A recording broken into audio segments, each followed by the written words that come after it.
The jeweler did not look alarmed at first. That was what Eleanor Reed would remember later. Not his words, not the sound of the tiny polishing wheel shutting off, not even the strange pause that came after he lifted her wedding ring beneath the magnifying lamp and turned it carefully between two gloved fingers.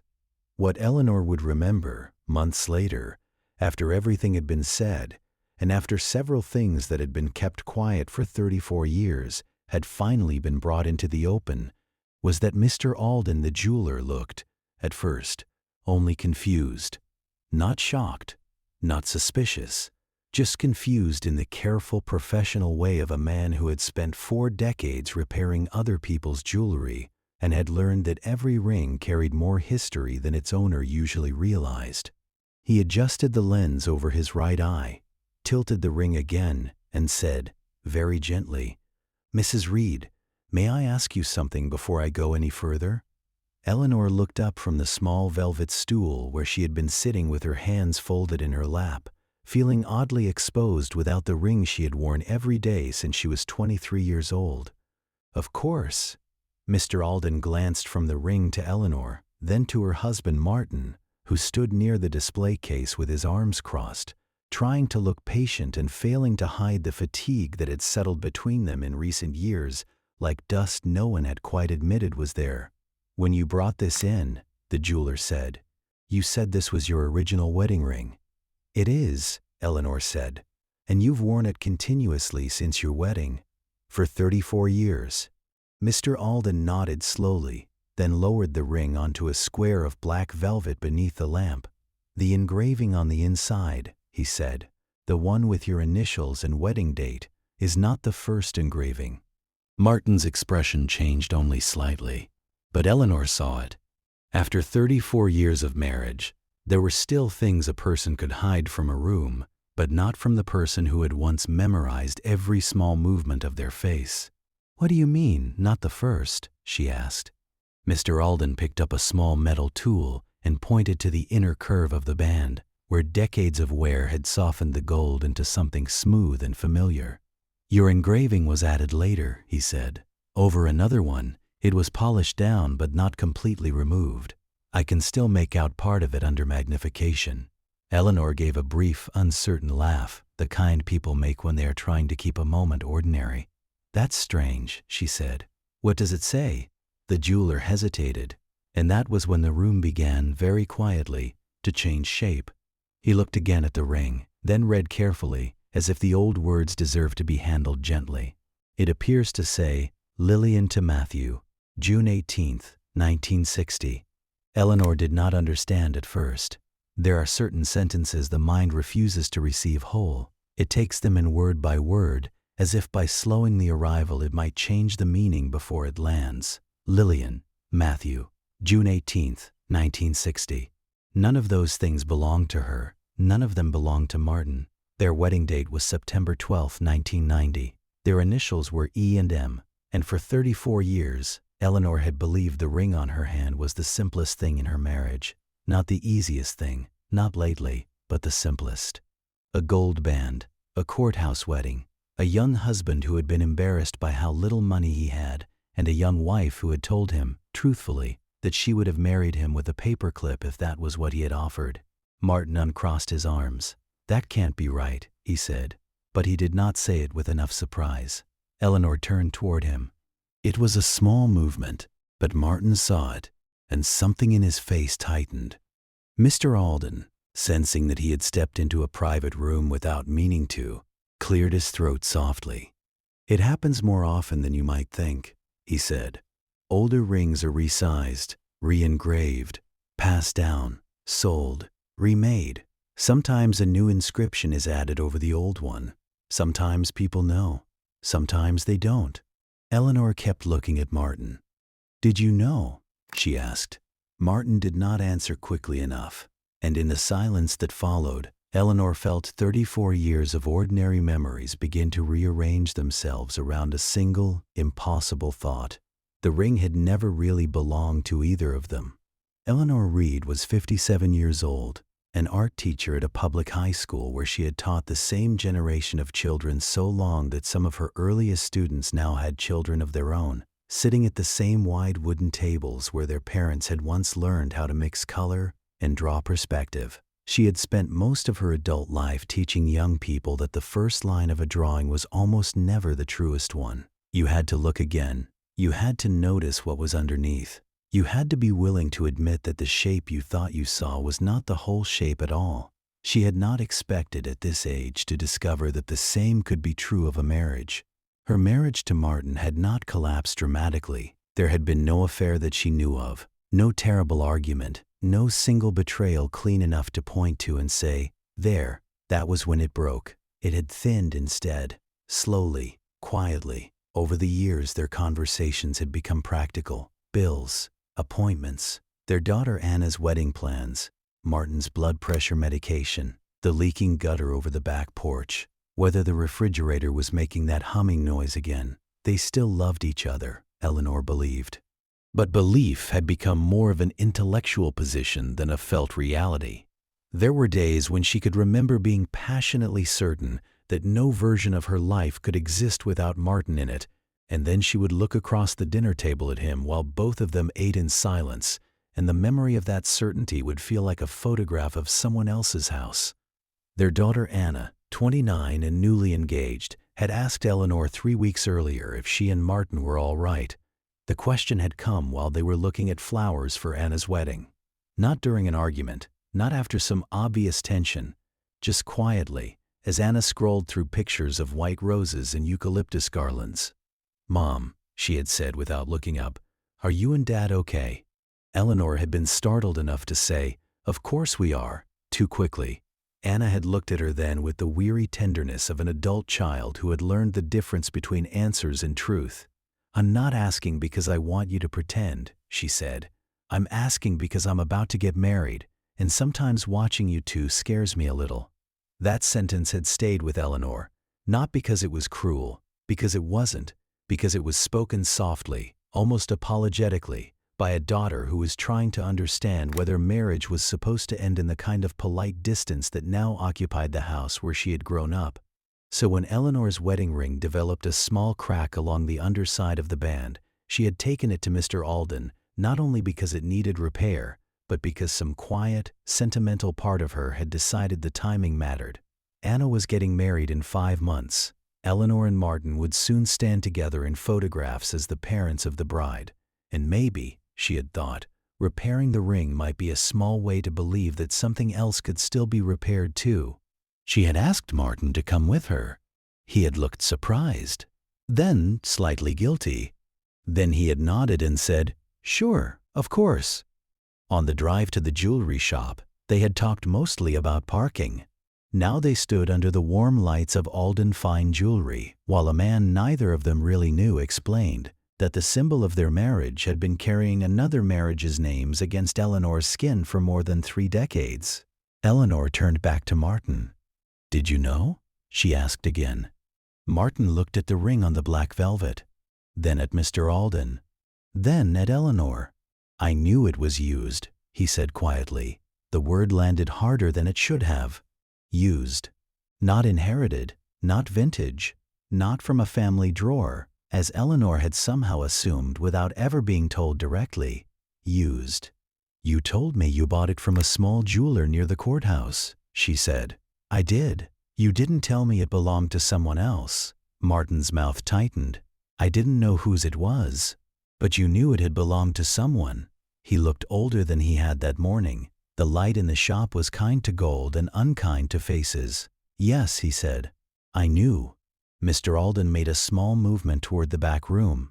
"I can give you a few minutes," he said. "No," Eleanor said, though she was not entirely sure whom she was answering.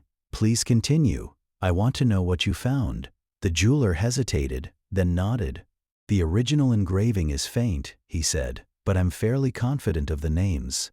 Lillian to Matthew, June 18, 1960. "Can you repair it?" Martin asked. Mr. Alden looked at Eleanor, not Martin. "I can," he said, "but before I do, you should decide whether you want to preserve the old engraving. If I strengthen the band and repolish the interior, what remains underneath may disappear completely. Eleanor looked down at the ring. For 34 years it had been hers. She had worn it through pregnancy, through Anna's birth, through her father's funeral, through kitchen renovations and summer vacations and parent-teacher conferences and the 1,000 small errands that make up a life. She had spun it around her finger during anxious meetings. She had touched it unconsciously whenever Martin was late coming home. She had taken it off only for painting lessons and once, briefly, for an MRI. Now the jeweler was asking whether she wanted to preserve the hidden names of 2 strangers beneath her own. "I need to think," she said. Martin drove home too carefully. That was another thing Eleanor noticed. He kept both hands on the wheel and stopped fully at every stop sign, as if obeying traffic laws with unusual precision might make the silence beside him less dangerous. They were halfway home before Eleanor said, "Why didn't you tell me?" Martin inhaled slowly. "I was embarrassed." "About buying a second-hand ring?" "Yes. We were broke, Martin. We were 23. I know. I told you I didn't care." "I cared." There was no anger in his voice. That almost made it worse. "I had $92 in my checking account," he said. "My rent was due 3 days later. Your mother thought we were rushing. My father told me I couldn't support a wife if I couldn't even buy a proper ring. I wanted to prove everyone wrong, and instead I walked into that jeweler knowing I couldn't afford anything in the case." Eleanor watched the familiar streets pass outside the window. "You should have told me." "I know. Why didn't you?" He swallowed. "Because the man at the shop showed it to me from a tray in the back. He said someone had sold it a few months earlier. He said it was real gold, but old and worn, and he could polish out the inscription for free if I wanted. He said it would look nearly new." "And you let him?" "Yes, Martin." "I was 23, he said, his voice tightening for the first time. "I was ashamed. I thought if I could give you something that looked respectable, maybe I could become the kind of man who deserved you before you realized I wasn't yet." Eleanor turned toward the window. That was the kind of sentence that would once have softened her immediately. Years ago, she would have reached for his hand. Years ago, she would have understood the fear inside it. But exhaustion changes the speed at which tenderness can travel. "So you started our marriage with a lie," she said. Martin flinched. It felt small then. "Most things do," Eleanor said, "before they get 34 years to grow." They did not speak again until they reached the house. That night, Eleanor could not sleep. Martin went to bed at 10:30, as he always did, after checking the back door twice and setting the coffee maker for morning. Eleanor stayed at the kitchen table with her laptop open, typing the names into search bars as though the internet might explain not only Lillian and Matthew but herself. Lillian to Matthew. June 18, 1960. She searched the date first, then the names, then combinations with the town where Martin had bought the ring. There were too many Lillians, too many Matthews, too many weddings. By midnight she had opened 5 genealogy websites, 3 newspaper archives, and the scanned records of 2 county courthouses. By 1:15 she found them.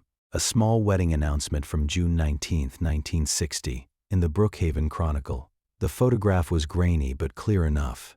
Miss Lillian Hart, daughter of Edwin and Rose Hart of Millbrook Road, wed Matthew Calloway, son of James and Nora Calloway, in a small ceremony at First Methodist Church on Saturday afternoon.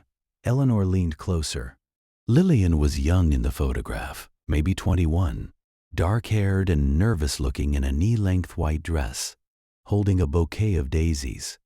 Matthew stood beside her, tall and serious, one hand at her elbow, as if steadying her. Eleanor enlarged the image until it blurred. She stared at Lillian's hand. There was no way to see the ring clearly.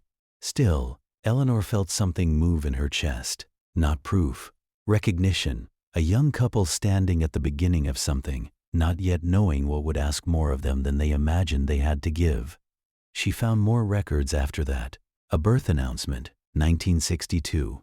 A daughter, Ruth. Another, 1965. A son, Daniel. Matthew Calloway listed in city directories as a mechanic, later a service manager at an auto shop. Lillian Calloway listed nowhere except in social columns, church bake sales, school fundraisers, a short notice in 1988 naming her as a volunteer at a hospital auxiliary. Then, in 1989, a classified ad from the same town, estate jewelry purchased, cash paid, fair prices, Alden and Sons Jewelers. Eleanor sat very still. Alden, not Alden Fine Jewelry as it was called now. Alden and Sons, the same family business, the same shop under an older name, the same place Martin had bought the ring. By the time Martin came downstairs at 6:30 the next morning, Eleanor had slept for less than 2 hours and had written 2 names on a yellow legal pad. Lillian Hart Calloway, Matthew Calloway. Martin stopped in the kitchen doorway. "You've been up all night. I found them." He did not have to ask whom she meant.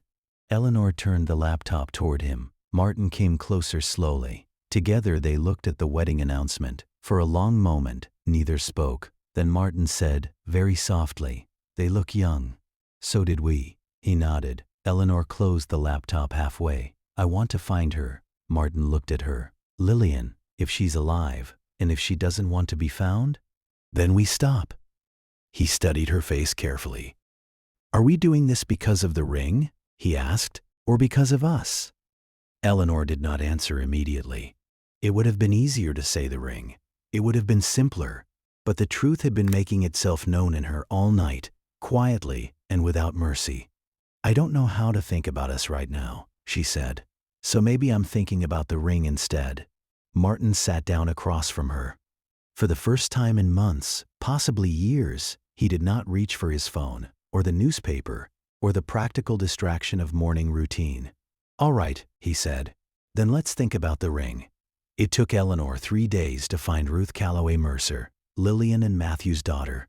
She was 61 years old, living 2 counties away, and, according to a local nonprofit website, the director of a community food pantry. Eleanor wrote and deleted 5 versions of an email before finally calling instead. Some stories, she decided, deserved a human voice. Ruth answered on the 4th ring. "This is Ruth," Eleanor explained as carefully as she could. Her name, the ring, the hidden engraving, the possibility that it had once belonged to Ruth's mother. There was a long silence after she finished. Then Ruth said, "You found my mother's ring." Eleanor closed her eyes. "I think so." Another silence, not empty this time, full. "My father looked for that ring for years," Ruth said. Eleanor felt the room narrow. "He did, yes, but it was sold." "I know." Ruth's voice did not sound angry. It sounded tired in a place that had been tired for a long time. "My mother sold it," she said, "and she never forgave herself. But my father never forgave himself for letting her think she needed to." Eleanor gripped the phone more tightly. "I'm sorry. I don't understand." "No," Ruth said softly. "You wouldn't. It's a long story." Eleanor looked toward the living room, where Martin was pretending not to listen from behind an open book. "I would like to hear it," she said, "if you're willing to tell me." Ruth exhaled. "My mother is still alive," she said. "She's 86. She lives with me now. She has good days and bad days, but she remembers that ring perfectly." Eleanor pressed her free hand flat against the kitchen table. "Would it upset her to hear about it?" "I don't know," Ruth said, "but I think it might also give her something she thought she'd never get." "What?" "A chance to see where it went." 2 Sundays later, Eleanor and Martin drove to Ruth Mercer's house with the ring in a small velvet pouch between them. They had not repaired it. They had not polished it. Mr. Alden had cleaned it only lightly, enough to make the old engraving more visible under the right angle of light. Eleanor wore no ring on her left hand. She had been surprised by how often she noticed its absence. The bare place on her finger felt not free exactly, more like an unanswered question. Ruth lived in a white 1-story house at the edge of a small town, with tomato plants tied carefully in the side yard and wind chimes on the porch. She met them at the door with the guarded warmth of someone who had already decided to trust them, but not too quickly. "You must be Eleanor," she said. "Yes." "And Martin?" Martin nodded. Ruth looked at the pouch in Eleanor's hand, then stepped aside. "My mother's in the back room." Lillian Calloway was smaller than Eleanor had expected. Age had narrowed her, made her bones visible beneath the soft skin of her hands, but her eyes were sharp and dark, fixed on the velvet pouch before Eleanor had even fully entered the room. Ruth bent beside her chair. "Mom," she said gently, "this is Eleanor and Martin Reed." They're the couple I told you about." Lillian did not look at them first. She looked at Eleanor's hand, then at the pouch. "Did you bring it?" she asked. Eleanor sat in the chair across from her. "Yes." Her own voice sounded younger than she expected. Carefully, she opened the pouch and placed the ring in Lillian's palm. For a moment, no one moved. Lillian stared at the ring without speaking. Then her fingers closed around it, not tightly, but with the practiced tenderness of a person touching something once believed permanently gone. "Oh," she whispered, one syllable, barely sound. But Eleanor felt Martin's hand move beside her and knew he had heard it too. Lillian turned the ring slowly, searching the inner curve. Ruth handed her a magnifying glass. When Lillian found the inscription, her mouth trembled. "I told him they would polish it away," she said. Ruth touched her shoulder. "They didn't, Mom." "No," Lillian said, "not all of it." She looked at Eleanor then. "Did he buy it for you?" Eleanor knew she meant Martin. "Yes." "When?" 1990. Lillian's eyes lifted toward Martin. "You were young."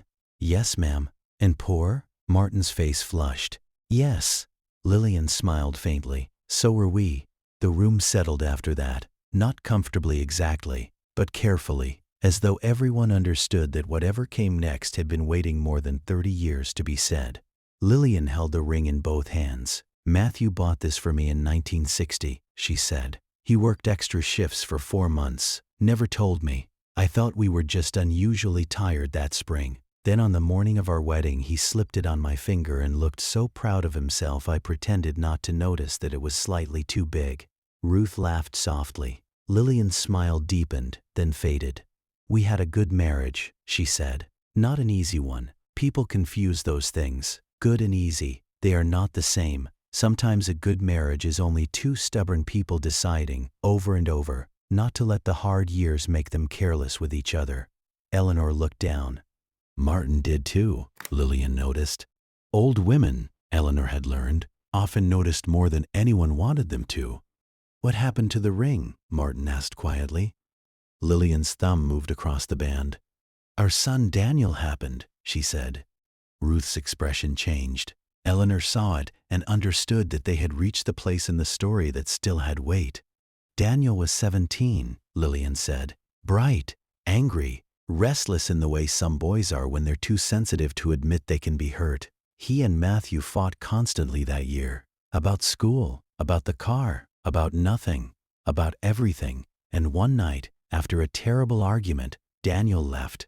She looked toward the window. "He took a jacket, $30, and the bus schedule from the kitchen drawer." Ruth folded her hands tightly in her lap. "We thought he'd come back by morning," Lillian said. "Then we thought he'd come back by the weekend. Then we stopped saying what we thought." Eleanor barely breathed. "Where did he go?" "Chicago first," Lillian said. "Then west. We got one postcard from Omaha with no return address. Matthew wanted to wait. He said Daniel needed to cool down. He said chasing him might push him farther. I wanted to get in the car and drive until I found him. We were both wrong in different ways, I suppose. Grief is not the only thing that can make people strangers to each other. Fear can do it too." Martin leaned forward slightly. "Did you find him?" "Not quickly." Lillian's eyes remained on the ring. 4 months later, we got a call from a hospital in Colorado. Daniel had been injured working under a false name at a construction site. Nothing fatal, thank God, but serious enough. He gave a nurse our number after 2 days because he was scared and 17 and finally tired of being brave with strangers. Ruth wiped at one eye. "Matthew was at work when the call came. I couldn't reach him. I didn't have enough money for the plane ticket. Not even close. We were already behind on everything because Matthew had missed shifts searching during those first weeks, though he pretended he hadn't. I remember standing in the kitchen with that nurse's number written on the back of an envelope, and I knew if I waited until we figured out the money properly, I would lose my nerve, or Daniel would change his mind, or some other door would close." She held the ring up. "So I sold the ring." Eleanor looked at Martin. His face had gone very still. "I sold it at Alden & Sons," Lillian said. "The old man looked at the engraving and asked if I was certain. I said no because I wasn't, but I sold it anyway. I bought a ticket that afternoon and was at Daniel's hospital bed by the next morning. What did Matthew say? Eleanor asked. Lillian laughed once, softly, without humor. That was the problem.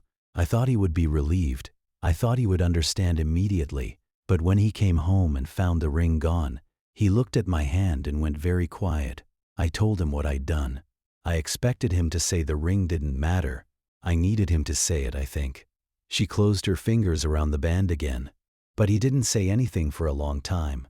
And by the time he finally did, I had already decided what his silence meant. What did he say? Martin asked. He said, "You should have waited for me." Lillian looked at Eleanor. I thought he meant I should have waited before selling the ring. I thought he was grieving the gold more than the boy.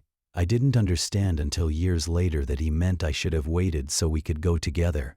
The room grew very quiet. Ruth looked down at her hands. He never cared about the ring, she said softly. Not the way Mom thought. No, Lillian said. He cared that I had believed, even for one desperate afternoon, that I had to handle the worst thing in our life alone. Eleanor felt the words enter her with a particular discomfort of truth arriving from someone else's history and finding a place already prepared inside her own. Martin did not move. Lillian turned the ring again. Daniel came home eventually, she said. Not right away, not cleanly. Families like to tell the tidy version later, but it wasn't tidy. There were more arguments, more mistakes, more apologies that didn't fix as much as we wanted them to. But he came home. He grew older. He became gentler. He gave us 2 grandchildren before he died too young himself, which is another story and not the one you came for. Lillian nodded, accepting the words without requiring anything from them. Matthew spent years trying to find the ring, she continued. He went back to Alden's again and again. He checked pawn shops when we traveled. He looked through estate cases, not because he blamed me, because he wanted to give it back to me and say properly what he had failed to say the day I sold it. What was that? Martin asked. Lillian looked at him for a long time. That I was right to choose our son over the symbol of our marriage, she said, but wrong to believe the symbol had been mine to sacrifice alone. Eleanor closed her eyes briefly. There it was, the sentence that had been waiting inside the ring longer than either of them had owned it. Lillian held the band out to Eleanor. Eleanor did not take it immediately. I can't, she said. Why not? It's yours. Lillian smiled. No, dear, it was mine, then it was yours. Things can be true in different seasons. But Matthew looked for it. Yes. Don't you want it back? Lillian looked toward the framed photograph on the side table beside her chair. A young Matthew smiled out from it, dark-haired and broad-shouldered, standing beside a car with his sleeves rolled up. I wanted him to find it, she said. That is not exactly the same thing. Ruth made a small sound, almost a laugh, almost a cry. Lillian continued, I think if Matthew were here, he would be very pleased to know where it went. To a young man who was embarrassed because he could not afford something new, and to a young woman who loved him anyway. That seems like a good second life for a ring. Martin looked away, but not before Eleanor saw his eyes fill. Lillian held the ring out again. This time, Eleanor took it. The gold felt warmer than it should have. I don't know what to do with it now, Eleanor admitted. Lillian looked from Eleanor to Martin and back again. That depends, she said. Are you asking about the ring or the marriage? Neither of them answered. Lillian nodded as if she had expected that. Then perhaps start with the marriage, she said. The ring can wait. On the drive home, Martin pulled into a rest stop without asking. Eleanor thought at first he needed the bathroom. Instead, he parked at the far edge of the lot, facing a line of trees, and turned off the engine. For a moment, he simply sat there with his hands on the wheel. Then he said, I should have told you. Eleanor looked at him. Yes. I mean all of it, he said. How scared I was when we got married. How often I felt like I was pretending to be more certain than I was. How angry I became later when you seemed to know how to be a parent faster than I did. How I pulled away because it was easier to be useful than honest. I should have told you I was lonely before it became normal. Eleanor looked down at the velvet pouch in her lap. The ring was inside it now, not on her hand. I should have told you I was lonely too, she said. Martin nodded, not triumphantly, not relieved, just acknowledging the shared ruin of a thing both of them had helped build by not speaking. I didn't want Anna to see us like this, Eleanor said. I know. She already does. I know. The silence this time was not empty. It was difficult, but alive. After a while, Martin said, "When I bought that ring, I thought I was hiding the poorest version of myself from you." Eleanor looked at him. "But I think I kept doing some version of that," he said, "for years, hiding the parts I thought would disappoint you until eventually there was more hidden than shared." Eleanor felt a tired ache rise behind her eyes. "I don't know if we can fix it." "I don't either. I'm not interested in pretending because Anna is getting married. Neither am I. But I don't want to mistake silence for peace anymore." Martin turned toward her then. "Then let's not." They did not solve their marriage in that rest stop. Nothing cinematic happened. No sudden embrace. No tearful vow that erased 2 decades of small failures. What happened instead was quieter, and in some ways more frightening. They began telling the truth. Not all of it at once. Not gracefully. But enough to make the drive home feel less like returning to a house where something had ended and more like returning to the place where something difficult might finally be named. The next week, Eleanor called a marriage counselor whose number had been sitting in a notes app on her phone for 6 months. She did not tell Martin she was thinking about it. She handed him the phone and said, "I made an appointment for Tuesday. Will you come?" He looked at the screen, then at her. "Yes," he said. Anna noticed the change before either of them mentioned it. Not because they became affectionate in any obvious way. They did not suddenly hold hands in the kitchen or laugh like younger versions of themselves. But the air shifted. They interrupted each other less. They asked actual questions. When Martin spoke, Eleanor tried to listen before preparing her defense. When Eleanor withdrew, Martin noticed sooner and asked whether she needed space or company instead of assuming one and resenting the other. It was awkward, sometimes painfully so, but it was movement. A month after visiting Lillian, Eleanor invited Anna over for dinner and told her the story of the ring. Not all the private parts, not everything about the marriage counseling, but enough. The jewelry shop, the hidden engraving, Lillian and Matthew, Daniel, the fact that the ring had not originally belonged to either of them. Anna held the ring in her palm for a long time, turning it under the kitchen light. "So this was someone else's wedding ring," she said. "Yes. And Dad knew it was secondhand." Martin winced. "I did." Anna looked at him. "You didn't tell Mom?" "No, Dad. I know." But Anna's voice was not accusing in the way Eleanor feared it might be. It was almost amused, almost sad. "You two are exhausting," she said. Eleanor laughed despite herself. Then Anna looked at the ring again. "Are you going to wear it?" Eleanor and Martin exchanged a glance. They had not decided. The ring sat on Eleanor's dresser now in the velvet pouch. Some mornings she reached for it out of habit. Some mornings she stopped herself, not as punishment, more as a question she had not yet answered. "I don't know," Eleanor said. Anna nodded. Then she said something Eleanor did not expect. "Could I meet her? Lillian?" "Yes." Eleanor blinked. "Why?" Anna looked down at the ring. "Because I'm getting married in 5 months, she said. "And I think everyone keeps telling me how beautiful marriage is supposed to be. I'd like to talk to someone who knows what it costs." Eleanor called Ruth the next day. Lillian agreed immediately. Anna and her fiancé Caleb visited Lillian 2 weeks later, along with Eleanor and Martin. This time, they brought pastries and flowers, and Lillian wore lipstick. She liked Caleb at once. "You look nervous," she told him. "I am," Caleb admitted. "Good," Lillian said. "Marriage should make you nervous, not terrified, just respectful. Anything that can shape that much of your life deserves a little trembling." Anna laughed. Then Lillian told them the story herself. Not dramatically, not as a warning, as a gift. She told them about Matthew working extra shifts for the ring, about Daniel leaving, about selling the ring to reach him, about misunderstanding Matthew's silence, about the years it took to realize that the deepest hurt in a marriage is not always what someone does, but what they believe they have to do alone. Caleb listened more seriously than Eleanor had ever seen him listen to anything. When Lillian finished, Anna asked, "Did you ever forgive yourself?" Lillian smiled. "Some days."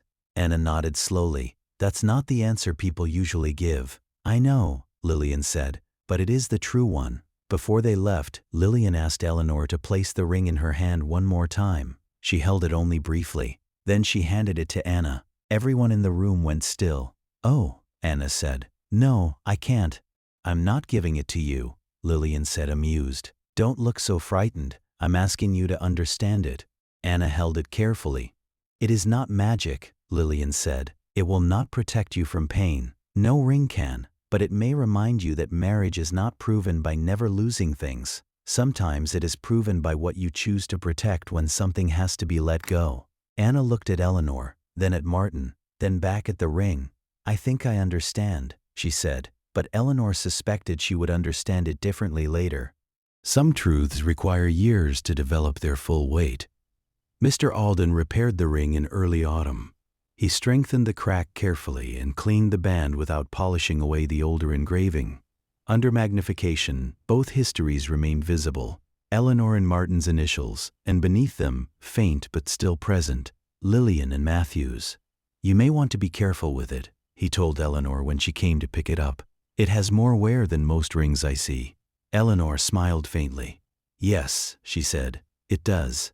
Martin was waiting outside the shop. He had offered to come in, but Eleanor had asked him to wait, not because she wanted to exclude him, because she wanted one moment alone with the ring before deciding what came next. She stepped onto the sidewalk, opened the small box, and looked at the band resting inside.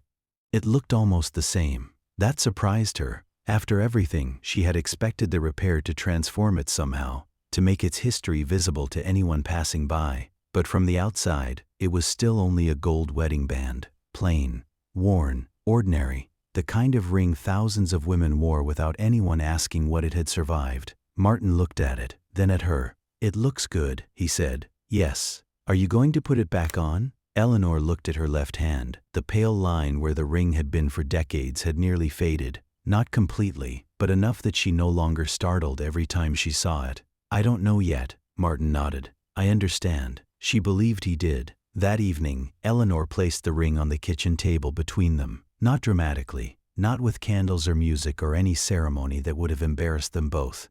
Just the ring, a cup of tea, and the two of them sitting in the quiet house after dinner. "I don't want to put it back on just because it's easier than explaining why I haven't," she said. Martin nodded. "I don't want you to. And I don't want to leave it off as a way of punishing you for being 23 and ashamed." He looked down. "I appreciate that. But if I wear it again," she said, "I want it to mean something honest. Not that everything is fixed. Not that we're pretending. Just that we're choosing to keep doing the work, together, and not alone." Martin's eyes lifted to hers. "I can promise that," he said. Eleanor looked at him for a long time. There were still things between them that hurt, that mattered. The past did not vanish because they had finally found language for some of it. But for the first time in years, the future did not feel like a room with only two doors. Leave quietly or stay silently. There was a third door now, harder, less dramatic, but open. She picked up the ring. Martin did not move. Eleanor slid it onto her finger. It felt unfamiliar for the first few seconds, then familiar, then something more complicated than either. A few weeks before Anna's wedding, Ruth called to say Lillian had been taken to the hospital with pneumonia. "She's stable," Ruth said quickly, hearing Eleanor's intake of breath, "but tired. She asked if you might come by when she's home." They went the following Saturday. Lillian was smaller again, propped in her chair beneath a knitted blanket, but her eyes sharpened when she saw Eleanor's hand. "You're wearing it," she said. "I am." "Good. I wasn't sure I would." "That's probably why you should," Lillian said. Eleanor smiled. Martin sat beside her. Lillian looked at him. "Are you still ashamed of buying it?" Martin thought before answering. "No," he said. "I'm ashamed I hid it. That's different." Lillian nodded approvingly. "Good. That is a more useful kind of shame. The kind that teaches instead of just rotting." Ruth laughed from the kitchen. "Mom, I'm old," Lillian said. "I'm allowed to be direct." Before they left, Lillian asked Martin to come closer. He bent beside her chair. She placed her thin hand over his. "You gave that ring a good life," she said. Martin's face changed. It was perhaps the first time Eleanor fully understood that he had carried his own strange grief about the ring since the discovery. Not the same as hers, but real. He had believed, perhaps, that the ring exposed him as insufficient at the beginning of their marriage. Lillian was telling him something else, that what he had thought was proof of lack might also have been proof of continuation. "Thank you," he said, his voice rough. Lillian looked at Eleanor. "And you," she said, "must remember that a ring is only a witness. It is not the marriage itself. Do not ask gold to do what only truth can do." Eleanor nodded. "I won't." But she knew she would need to remember it more than once. Anna and Caleb were married on a clear October afternoon in a small garden behind an old inn, under trees that had begun turning gold at the edges. Eleanor and Martin walked Anna halfway down the aisle together. At the place where parents usually stop, Anna kissed Martin's cheek, then Eleanor's, and whispered, "You both look less scary now." Eleanor almost laughed. Martin did. Quietly, during the ceremony, when the officiant asked for the rings, Caleb's brother handed over 2 new bands, chosen by Anna and Caleb together, simple and bright and unburdened by any history except the one beginning that day. But tied around Anna's bouquet with a narrow ivory ribbon was Eleanor's wedding ring, not as the ring she would wear, not as something borrowed exactly, something witnessed. Lillian had not been strong enough to attend, but Ruth sat in the second row, holding a small photograph of Matthew in her purse. After the ceremony, Anna untied the ribbon and handed the ring back to Eleanor. "I don't want to carry your marriage," she said softly. Eleanor understood immediately. Anna smiled. "But I'm glad I know more of what it actually is." Eleanor closed her hand around the ring. Across the garden, Martin was speaking with Caleb, both of them gesturing awkwardly in the way men sometimes do when they are trying to speak sincerely without making too much of a scene. Eleanor watched them and thought of Matthew Calloway, looking for a ring not because he needed gold back in his wife's hand, but because he needed the chance to correct the silence that had wounded them both. She thought of Lillian selling the ring to reach her son. She thought of young Martin buying it because he was ashamed of what he could not afford. She thought of herself, wearing it for 34 years without knowing it had already survived one marriage's fear before becoming part of her own. That was the strange mercy of objects. They outlive the explanations people attach to them. They wait, quietly, in drawers, on hands, inside jewelry cases, beneath old engravings. They carry what people cannot say until someone finally asks the question that opens the hidden place. 3 months after the wedding, Lillian died peacefully in Ruth's house, in the back room where Eleanor had first placed the ring in her palm. Ruth called Eleanor herself. "She wanted you to know," she said. Eleanor sat down when she heard it. Martin, seeing her face, came into the room without being asked. They attended the funeral together. So did Anna and Caleb. After the service, Ruth handed Eleanor a small envelope. "She asked me to give you this." Inside was a photograph, Lillian and Matthew on their wedding day, June 18, 1960. The same announcement photograph Eleanor had found online, but clearer. Lillian young and nervous, Matthew proud and serious. And on Lillian's hand, visible if one looked closely enough, the plain gold band that would one day be sold, polished, re-engraved, worn by another woman through another marriage, and discovered again only because a crack appeared in the underside at exactly the moment Eleanor and Martin most needed to see what had been hidden beneath the surface. Behind the photograph was a note in Lillian's careful handwriting. Not long, only one sentence. "A good marriage is not the one that never loses anything, but the one that learns what must be held together." Eleanor read it twice. Then she handed it to Martin. He read it and did not speak for a while. Later, at home, Eleanor placed the photograph in a small frame beside one from Anna's wedding.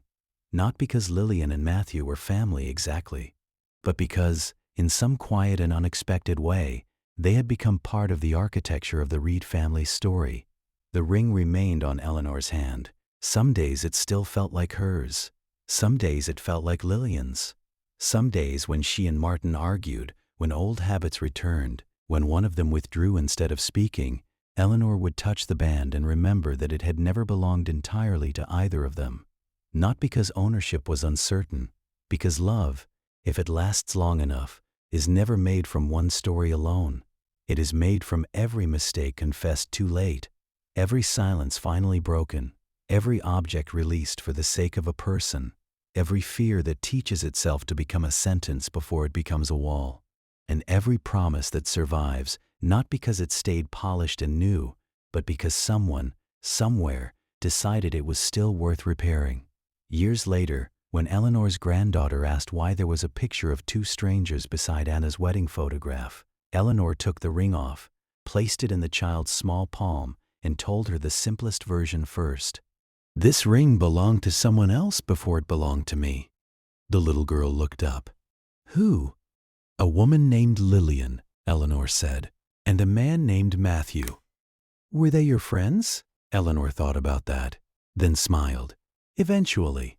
The child turned the ring over with solemn fascination. "Why did you get their ring?" "That's a longer story." "Is it sad?" Eleanor looked toward the porch, where Martin sat reading in the late afternoon light, his hair now almost entirely white, his glasses low on his nose, one hand resting on the arm of the chair they had nearly stopped sharing a life from, until one hidden engraving taught them what neither of them had known how to say. "Yes," Eleanor said. "Parts of it."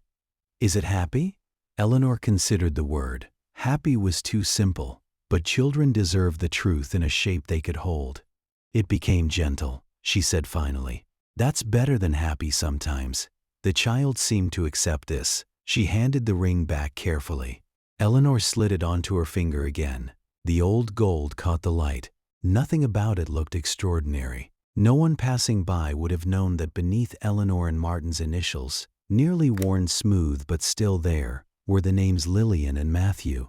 No one would have known about Daniel in Colorado, or the bus ticket bought with the price of a wedding ring, or Matthew searching pawn shops for years, or young Martin standing embarrassed in a jewelry store, or Eleanor sitting sleepless at a kitchen table, trying to understand why the symbol of her marriage had turned out to be older than the marriage itself. But Eleanor knew, and that was enough. Some rings are not valuable because they belong only to the people wearing them. Some are valuable because they prove that love can survive being passed through fear, poverty, grief, silence, misunderstanding, and repair. Some rings carry more than one promise. And sometimes, when a wedding ring turns out not to belong entirely to either of you, it is not a sign that your marriage was false.